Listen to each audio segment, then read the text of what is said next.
Well, Dr. Kevin Curran is the Professor of Cybersecurity at Ulster University. Dr. Curran, good morning to you. Good morning, Sean. Well, Dr. Curran, we're speaking to Urban Schrott, IT security and cybercrime analyst with ESET as well, and he says we knew about this particular problem, and the issue really is that people hadn't maybe patched up their computers, but it's impacted on a lot of hospitals in the UK where they've had to turn people away. I mean, this is serious stuff. Yeah, I mean, us in the security world have been saying this for time, that something like this is going to happen. Now, it has come quicker than we thought, because previously the key thing is that these ransomware attacks have been out for a few years now. But generally, it's individuals clicking on links and installing viruses on their machines. But this wormable one that's able, that only one person in the network in the company needs to get infected, and that it goes from one computer to the other through these remote ports, which are always listening, that is a scary thing. And then the next generation will see them that will come in over the internet to machines which just are sitting there on the internet just doing nothing, and no one has clicked on anything. So we're seeing the nightmare scenarios where machines which are simply turned on, connected to the internet, can be vulnerable to these ransomware attacks. So again, we're just seeing that, of course, the criminals have this perfect money system now enabled by the cryptocurrency Bitcoin, that they can demand payment. And the key thing about this, you cannot separate this ransomware attack from the money behind it, the way that they get paid. Because in the past, we could always chase the money. We could always see where it goes to if the theft was big enough, either money, Western Union or whatever else. But with these cryptocurrencies like Bitcoin, they are pseudo-anonymous for the most part. As long as you don't do something big like this, because these guys will be found. But generally, you cannot trace the money because the police forces of the world do not have the resources to be able to spend the time and the effort it takes to decrypt all these payments, really, because it is complex. But again, we've never seen it before that people can do these nefarious acts and get payment for them. And unfortunately, we're going to see more of them. And Urban, Dr. Curran talked about Bitcoin being used here. So that helps the criminal because it's not as traceable as giving a credit card number or something. Yes, I agree with everything he said. The issue with cybercrime is that it's a large, organized crime enterprise. Unlike regular crime, which, there's many ways that they can get caught stealing cars or smuggling drugs, with cybercrime, since most of it happens in the virtual world, and since it's so easy to transfer funds and do attacks from anywhere in the world and using proxies in other countries, it's very difficult to trace. And even if they can be remotely traced, then it's a bunch of red tape between police departments of all these countries to organize themselves to even go after them. And the few times I actually rang the Irish Gardaí about how they handle such cybercriminal issues, and they said, well, most of it gets passed on to the Interpol then.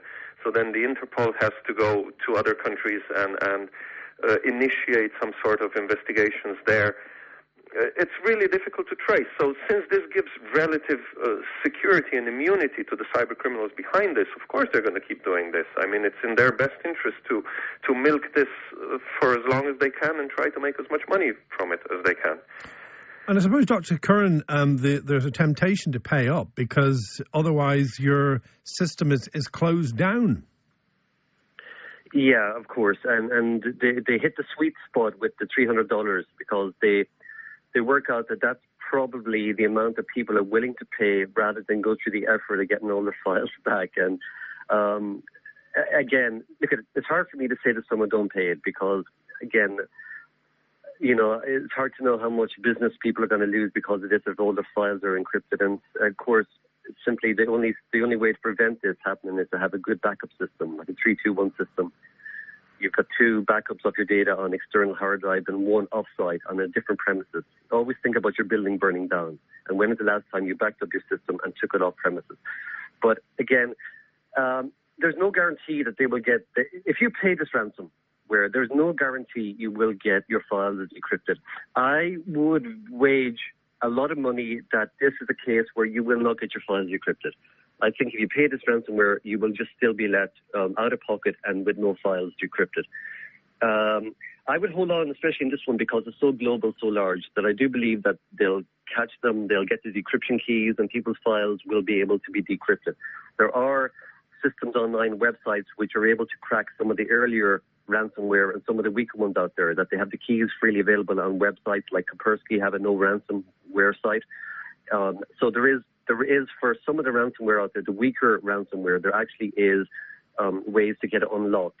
But for the most part, the modern ransomware, it's just impossible to decrypt it without actually catching the criminals and getting the keys up them. It's just the maps are too powerful, too large. But I would say that no one pay them, really, because you're just funding these guys to do more. They will come back. Many cases have they come back for more because your name is added to a list that they have, and that they come back for more. There's been cases where hospitals have paid the ransomware and they've only decrypted part of the files and came back asking for more because they realized that they were willing to pay for some of the files.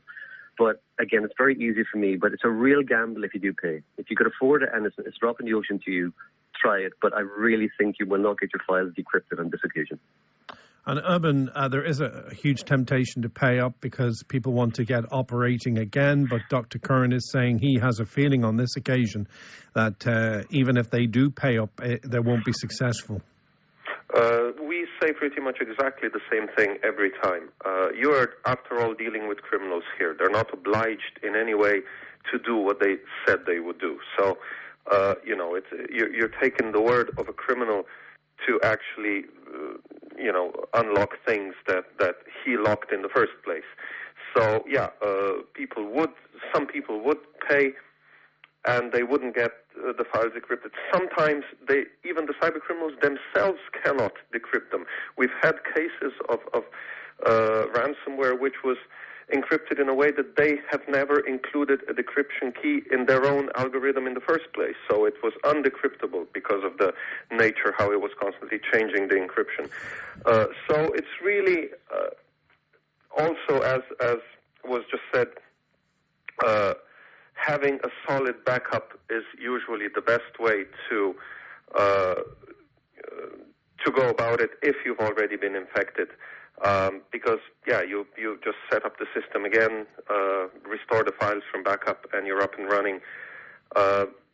Unfortunately, a lot of people don't have backups, and as this particular incident now shows, with all these serious organizations not even having their computers patched up to the latest standards, it's quite obvious that cybersecurity is not really a priority it should be.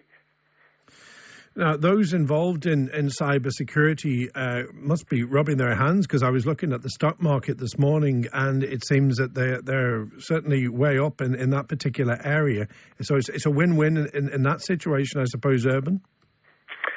Well, I'm a cybersecurity analyst, not a business person, so I won't really comment on why the stocks are going where they're going. And however, I think this is more of a kind of a media hype reaction, because this weekend all the news were about this particular cyber attack. Apparently, the interest for cybersecurity solutions also went up. Unfortunately, it doesn't really make me happy that these things only happen when there's a big attack like this happening, or when some serious issue happens, because preventive planning should be in place long before incidents happen. I think Microsoft's chairman has had something to say, or certainly a Microsoft senior representative has said something about this, saying that the software giant compared the severity of the attack with the U.S. military having some of its Tomahawk missiles stolen, Dr. Curran. It's kind of a virtual Pearl Harbor. But again, that's why I think things like Trump's wall, physical wall, is madness in this day and age, where countries should be bolstering their cyber security, protecting the infrastructure of the country, which runs our power stations and our, everything now is moving into cyberspace. And for Trump to be building a physical wall is just nuts. But again, that we're just seeing, again, the importance of people running modern operating systems. Again, one of the key problems with the NHS was they're running Windows XP, which is 16 years old. And if I could explain to people that every Tuesday, called Patch Tuesday, the second Tuesday of every month, Microsoft release their updates which fix all the things wrong with our operating system. It usually updates in the background. You might come to your computer and it's turned on in the night or rebooted, but it's fixing the things that go wrong. Now, every time that they do that, the week before, they tell us what they are fixing. They list every flaw, including the security ones, so that administrators know what is coming.